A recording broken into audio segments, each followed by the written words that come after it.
A aula de hoje é individualização da pessoa natural, tá? Que pode ser feita de 3 formas: pelo estado, pelo nome, pelo domicílio. O que seria individualização da pessoa natural? Caracteres que tornam cada indivíduo um indivíduo próprio e diferente dos demais. São sinais, características que nós usamos para distinguir as pessoas umas das outras. Tá? Por isso, individualização da pessoa natural. Perante o direito, como que isto ocorre? Tá? Estado, nome e domicílio. A começar pelo estado e pelo nome, que é o tema da aula de hoje. Vamos lá. Tá? O que é estado? Estado da pessoa é a soma das qualificações da pessoa na sociedade, hábeis a produzir efeitos jurídicos. Tá? Para Clovis Bevilacqua, é o modo particular de existir. Então o estado está ali junto com a personalidade, está mais próximo da gente do que a própria sombra. Tá? É uma situação resultante de qualidades inerentes à pessoa. Bom, em que aspectos isso ocorre? E aí fica mais fácil compreender isso. No aspecto individual ou físico, que é o modo da pessoa quanto à idade, quanto ao sexo, quanto à cor, quanto à altura, quanto à sua saúde. Então, quanto à idade, que a distingue dela ser menor em púber e até maior de idade. Sexo, a cor, a altura. Então, nisso nós nos diferenciamos como aspectos físicos e individuais. Cada pessoa tem a sua característica. Também sobre o aspecto familiar, que indica a situação da pessoa na família, na relação de matrimônio e parentesco. Relação de matrimônio ou não, você pode ser solteiro, você pode ser casado, você pode ser companheiro, pode ser viúvo, pode ser divorciado. Esse é o estado da pessoa. Ou, como chamavam os antigos, os romanos, o status da pessoa, lá do latim. E também o aspecto político. No aspecto político, você ser nacional ou você ser estrangeiro, se você é nacional ou se você é nato ou naturalizado, na questão do exercício da sua cidadania. Isso há de diferenciar no aspecto político. Sendo brasileiro naturalizado, a partir de que momento você tem o exercício pleno da cidadania. Então isso o difere das outras pessoas. Esse aspecto do status, ele tem a sua importância, muita importância, e já foi tratado de diversas maneiras ao longo da história. Na Grécia Antiga, na Roma Antiga, o status da pessoa quanto à nacionalidade definiria se ela teria ou não estes direitos a serem exercidos, definiria se ela poderia decidir ou não. O status, inclusive, em relação às posses, poderiam determinar se ela teria direito a voto e a voz. Tá? Então, o status foi se modificando com o tempo a chegar nisso que é hoje. Como características desse status, ele é considerado indivisível.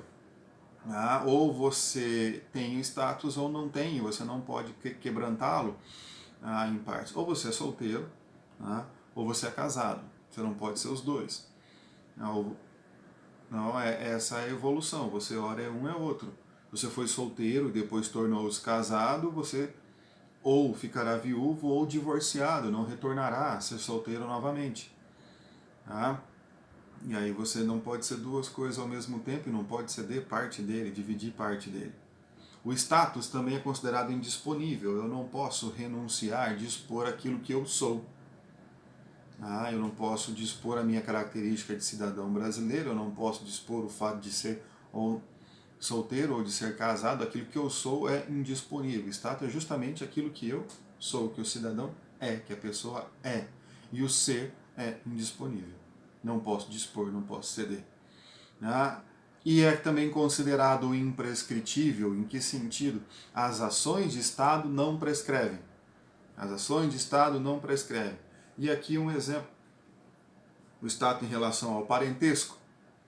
Ser filho, irmão.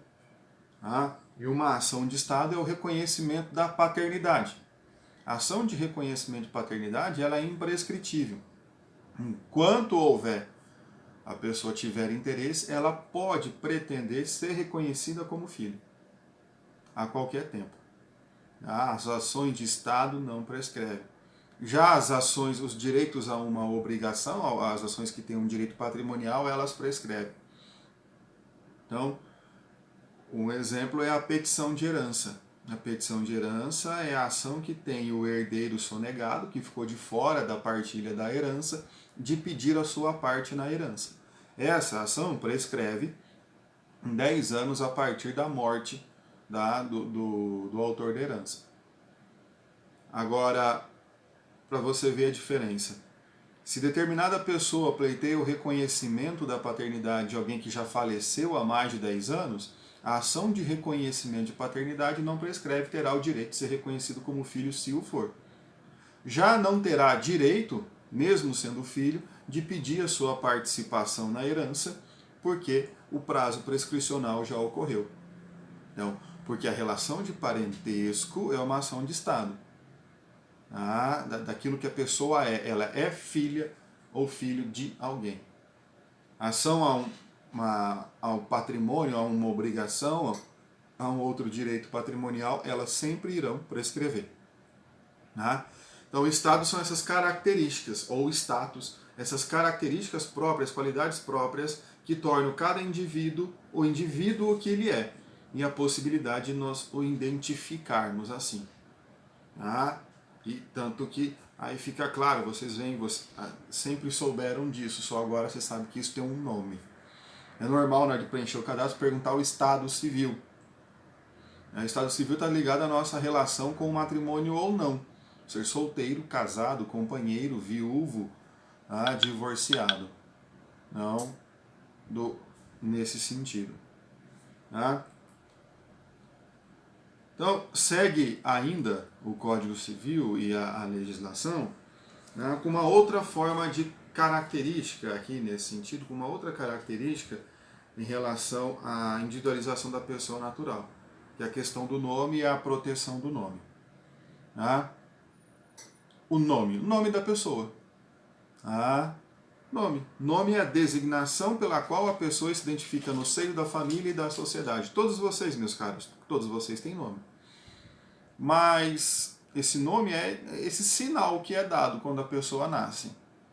Nossos pais, ou inspirados, motivados, alguns com bastante boa vontade, outros querendo, acho que, vingar-se do filho, escolhem nomes das mais diversas searas. Nomes tradicionais, diferentes, mas isso é o nome. E a finalidade do nome é nos individualizar primeiro dentro da família, nós somos alguém diferente dentro daquela família, e também nos identificar perante a sociedade como pertencente àquela família. Então, há duas finalidades. Primeiro, você separa a pessoa dentro da família dela com um nome, e depois identifica ela com a sociedade com esse mesmo nome. Como? Porque o nome é formado por dois elementos. Sigam lá no Código Civil, no artigo 16. Toda a pessoa tem direito ao nome, nele compreendidos o prenome e o sobrenome. Aqui, prenome e sobrenome. O nome é composto de duas partes. Então, prenome é aquilo que vocês conhecem como nome, na verdade. Augusto, José, Ana, Maria, Joaquina, Fabrício. Esse é o prenome. E o sobrenome? Sobrenome é o apelido de família, é o nome da família. De onde vem? A que família pertence? Então, Fabrício Brown, Augusto de Alcântara Machado. Então, identifica com a família. Sabe que aquela pessoa é daquela família. E dentro da família é aquele indivíduo em separado. Então, essa é a finalidade do nome. É claro que há tempos idos, na Idade Média, as pessoas não tinham sobrenome, elas tinham só prenome. Pedro. Que Pedro? Pedro. Depois começaram a designar de acordo com a profissão, de acordo com o lugar onde nascia, e tal. Pedro, pedreiro. Por quê? Porque ele era pedreiro. Pronto. Mas tinha um sobrenome e etc. e tal. Quem tinha sobrenome eram as famílias tá? Que tinham alguma participação na nobreza, mas os plebeus, a vassalagem toda, não tinha essa questão. Depois todo mundo começou a ter, porque ficou complicado, muita gente no mundo, como é que a gente vai separar, identificar eles, querer saber de onde vem. Tá? Agora, o nome é uma coisa extremamente importante para cada um, porque vincula, né? Sabe, né? A exemplo, a lista de chamada da faculdade. A lista de chamada é justamente para eu saber quem são os alunos ali matriculados, se eles vão de estudar ou não. Então, essa necessidade. Então, identifica cada um e cada qual. Tá? Agora, nesse mesmo sentido aqui, tá? Da identificação e da individualização, tá? O nome para o direito, ele é considerado um direito da personalidade. Tanto é que no Código Civil, ele está lá no capítulo 2, tá? Do título das pessoas naturais. Então, no capítulo 2 das pessoas naturais, fala dos direitos da personalidade. Personalidade característica de pessoa, só a pessoa tem personalidade jurídica. E essa personalidade emana alguns direitos garantidos aqui no Código Civil, como decorrência própria da proteção que a Constituição dá à pessoa humana. Tá? E dentre os direitos da personalidade, ele capitula em 4 artigos, do 16 ao 19, a proteção ao nome. Então, o nome é um direito da personalidade. O nome está ligado diretamente à personalidade jurídica da pessoa humana. E assim o identifica, por isso recebe proteção. Como proteção? Tá? Ao uso indevido do nome. Tá? A proteção ao uso indevido do nome. Exemplo de plágio. Usar um nome como se fosse de outra pessoa numa pesquisa científica. A exemplo incluir o nome da pessoa no cadastro de proteção do crédito, do SPC, sendo que a pessoa não está devendo ninguém, está desonrando o nome dela, então a proteção ao nome. Tá? E as ações que buscam proteger o nome é justamente quanto ao uso indevido do nome. O uso indevido do nome. Dentro dessa estrutura, há um princípio que rege, tá, a questão do nome, que é a inalterabilidade do nome. Uma vez que você tem um nome, em regra, e aí, em regra, você não muda mais esse nome. Porém, esse princípio tem tanta exceção hoje em dia, que eu nem sei mais dizer se ele realmente é um princípio. Tá? Se chega a ser um princípio mesmo. É claro que mudar o nome não é fácil, mas hoje já há diversas possibilidades de modificação do nome. E também as pessoas podem mudar o nome e a gente vai ver quando as possibilidades acontecer. Mas, via de regra, não se muda o nome. Tá? Então, o nome composto de prenome e sobrenome. Algumas pessoas têm na composição do nome aquilo que é dito como agnome. Tá? Agnome é feito para distinguir a pessoa, tá, dentro da própria família, evitando quando a gente trata de pessoas que têm o mesmo nome. Então, João Pedro de Alcântara filho, tá? Ou neto, júnior, sobrinho. Então esse é o agnome. O agnome é um apêndice, digamos, colocado na composição do nome para distinguir as pessoas com o mesmo nome dentro do mesmo grupo familiar. Algumas pessoas já passaram a ter o agnome, né, como nome próprio. Né, como nome próprio. Eu já tive caso de alunos que o pré-nome era Júnior, não era um agnome. Os pais acharam Júnior bonito e colocaram o pré-nome Júnior. Então, não se tratava de um agnome.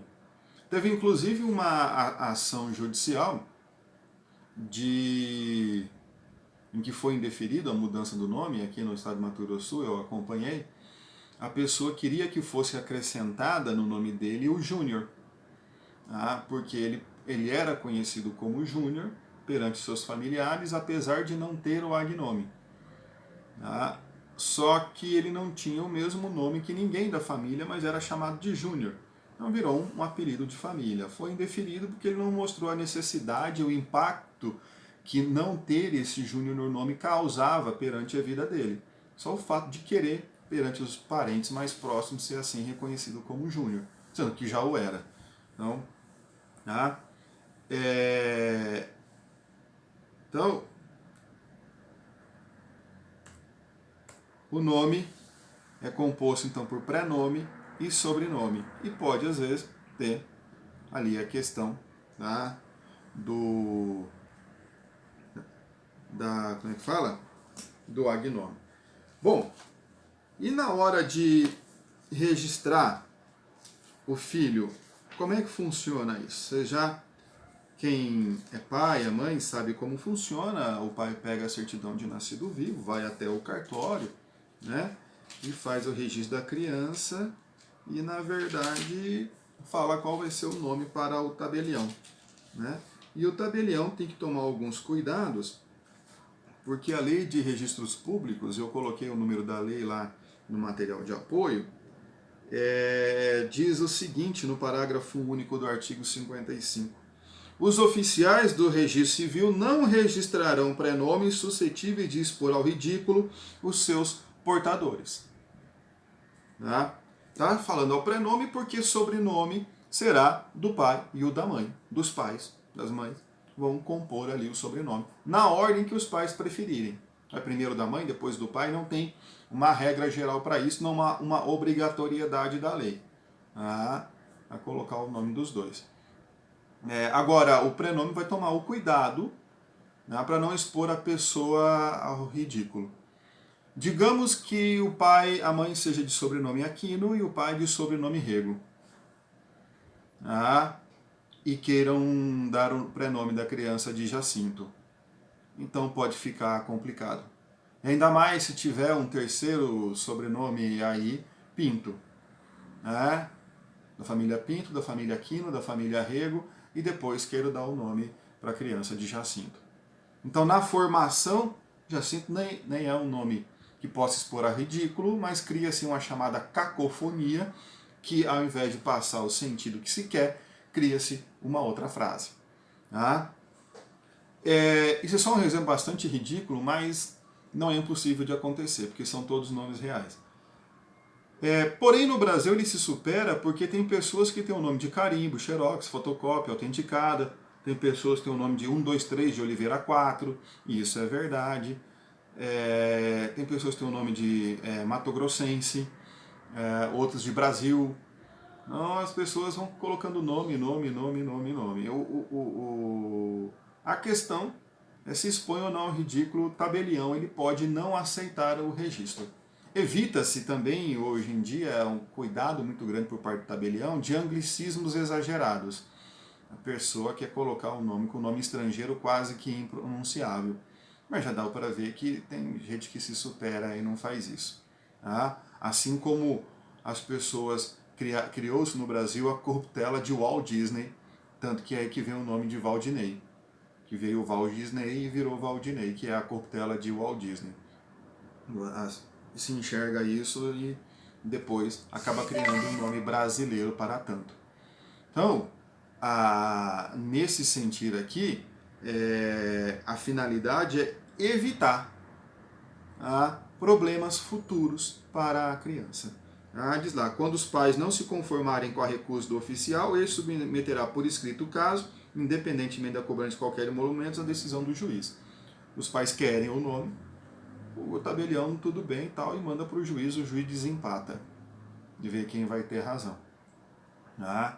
Tomara que todos tenham bom senso. É possível mudar o nome depois? É possível mudar o nome depois. A pessoa, quando se sente constrangida com o nome, pode pleitear a mudança do nome. A lei de registros públicos, nesse sentido, ela dá mecanismos para isso.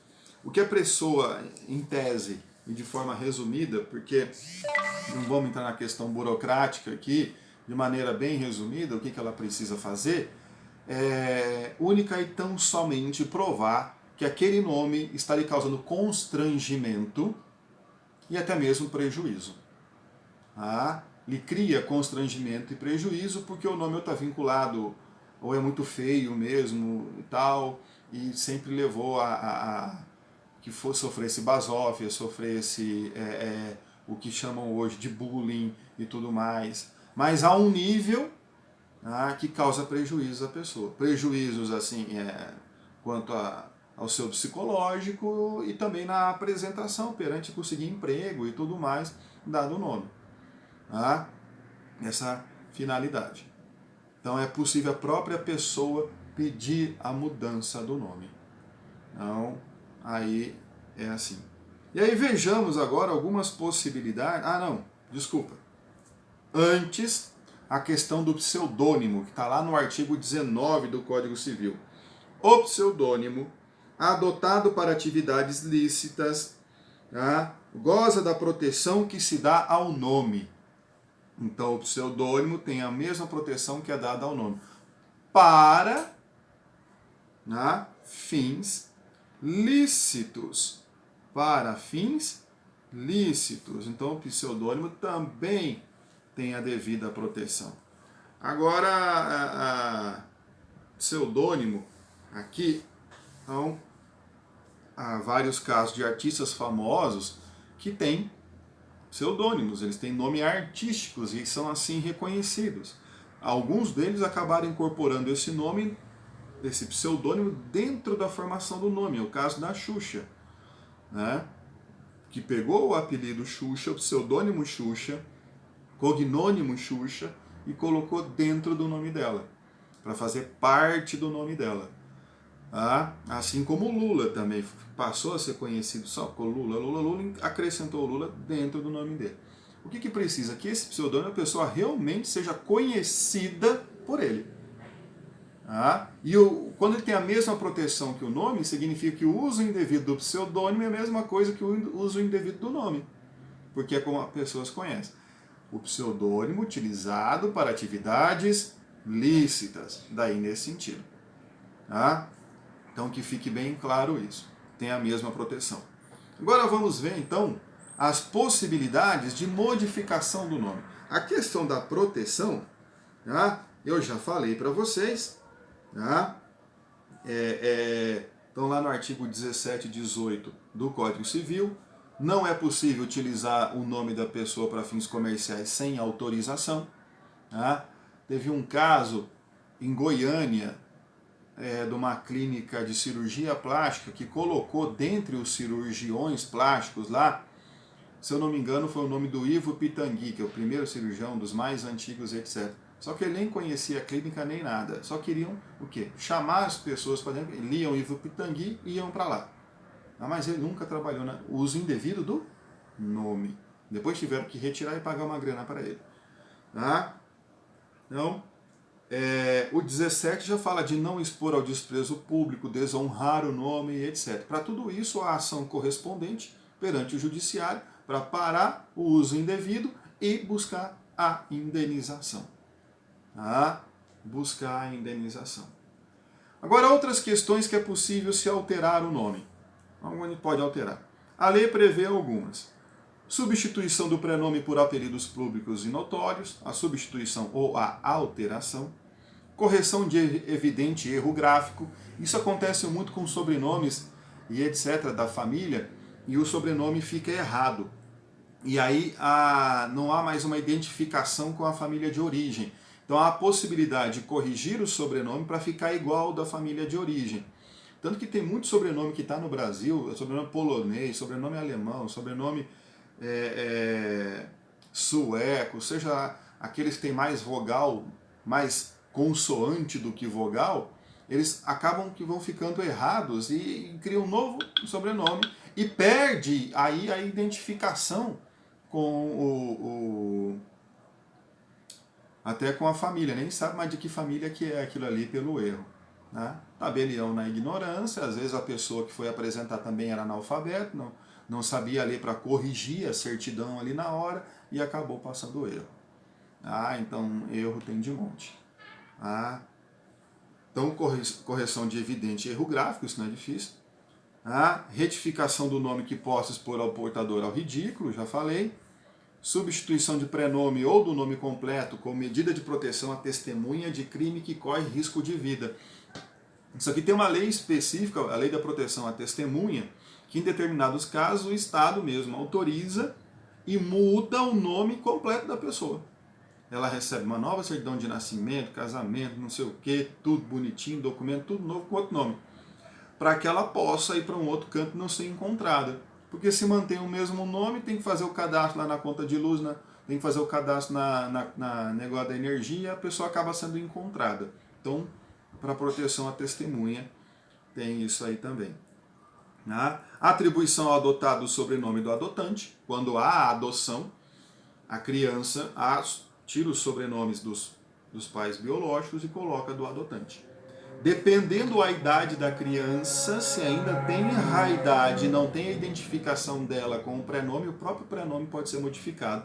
Mas isso são crianças de meses de vida, não de anos, porque daí já há identificação. Adição intermediária de apelidos notórios. Adição intermediária de apelidos notórios. Então, o caso da Xuxa e do Lula, colocou lá no meio. Ou a adição do sobrenome materno. No meu caso, Fabrício Brown, eu só tenho o sobrenome paterno. Eu poderia colocar o sobrenome materno. Só que se eu fizer isso, eu vou ter que mudar todos os meus documentos. Vou ter que alterar tudo. Vai alterar minha certidão de nascimento, vai alterar minha certidão de casamento, vai alterar o meu RG, vai alterar o título de eleitor, vai alterar o CPF, vai alterar a carteira de motorista, vai alterar a carteira da OAB. Vai mudar tudo. E já fiquei cansado. Então, por preguiça, vai ficar do jeito que está. Se Brown, com 5 letras, as pessoas já erram toda hora de escrever. Se eu colocar o sobrenome da minha mãe, que é Johan, e escreve com J, não com I, tem 2 N's no final, ia ficar muito mais complicado. Então, não há essa querendo, pode fazer. A possibilidade de inclusão do nome de família do padrasto da madrasta, pela identificação, pelo vínculo socioafetivo com o padrasto, com a madrasta, o enteado pode pedir para colocar. Quando casa, qualquer dos cônjuges pode colocar o sobrenome do outro, não há mais aquela necessidade que a mulher colocava o nome do marido. A questão agora é que os cônjuges podem ou colocar ou não, o marido pode pôr da mulher, a mulher pode pôr do marido, ou ninguém precisa mudar o nome. Na verdade, tem muita gente não mudando o nome, porque daí não precisa mudar documento nenhum. Quando muda o nome, tem que mudar os documentos. Hoje, se vai mudar o nome, mas com uma questão cultural e não legal. Pela lei, não é obrigação. No divórcio, o cônjuge que acrescentou o nome do outro cônjuge também pode pedir daí para retirar, para voltar para o nome de solteiro. No divórcio é possível fazer isso. Então, voltar ao nome de solteiro. No caso do companheiro, da companheira, também colocar o nome do convivente, do companheiro, no caso da união estável. Outras coisas que a jurisprudência aceita. A questão aí não está na lei, está na jurisprudência. A mudança, hoje não, hoje já está na lei.